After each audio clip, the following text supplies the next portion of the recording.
وجه الشيخ تميم بن حمد آل ثاني أمير دولة قطر دعوى رسمية إلى الملك محمد السادس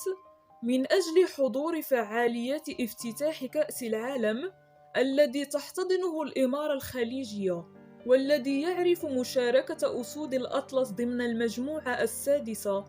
التي أوقعتهم مع كل من كرواتيا وبلجيكا وكندا.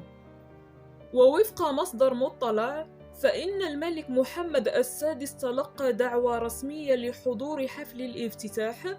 وقد نقلت عن مصادرها أنه تم اتخاذ كل التدابير لتنقل الملك محمد السادس إلى قطر استجابة للدعوة، وأن الأمر يظل مرهونا بالوارد ضمن أجندة عاهل البلاد. ويحظى الملك محمد السادس بتقدير خاص من لدن القيادة القطرية منذ اللفتة النبيلة التي بدرت عن المؤسسة الملكية حين قررت كسر الحصار الذي ضربته دول مجلس التعاون الخليجي على قطر،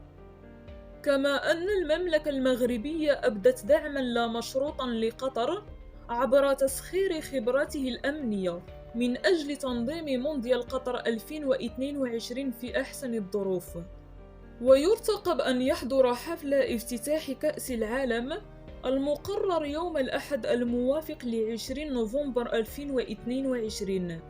زعماء كبار على رأسهم جو بايدن رئيس الولايات المتحدة الأمريكية، باعتبار الأخير المستضيف المرتقب لكأس العالم المقبلة 2026 بشراكة مع المكسيك وكندا.